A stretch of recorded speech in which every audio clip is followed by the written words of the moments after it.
Now at 6, an emergency landing at the Fort Wayne Airport yesterday went smoothly, in part because of a pilot from the 122nd Fighter Wing. Good evening, I'm Heather Herron. And I'm Mark Mellinger. The small plane was flying from Wisconsin to Maryland when the pilot noticed a problem with the landing gear. The plane diverted to Fort Wayne and made that emergency landing. Tonight, News Channel 15's Alyssa Ivinson found out that an Air National Guard pilot actually helped that plane down. That's right. Lieutenant Colonel John Carroll says everyone involved, from the control tower to the pilot in the sky, did a great job yesterday. But his quick thinking and expertise were the keys to such a safe landing. Lieutenant Colonel John Carroll flies with the 122nd Fighter Wing in Fort Wayne. He's been a pilot for 24 years.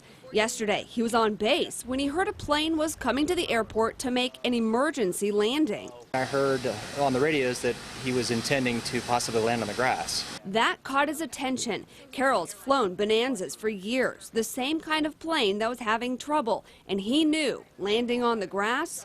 A lot of energy to stop, to dissipate, digs in, and then potential to flip over. The landing gear under the nose was stuck halfway down. Carroll could see it using binoculars when the plane did a pass-through. I could confirm exactly what was wrong with his aircraft and give him that information to know that it wasn't a false indication in his cockpit. Critical details to know before trying to land. With the nose gear up and the main gears down, the nose is going to pitch down like that. On the radio, Carroll talked to the pilot in the sky and guided him through the landing on the runway.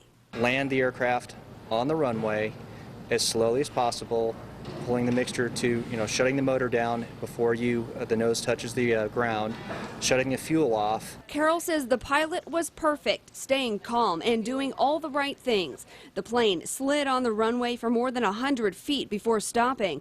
Both people inside were fine, and the plane barely had any damage. That's the good outcome of landing on a long, dry, prepared surface versus a rough, unknown, uneven surface, i.e. the grass.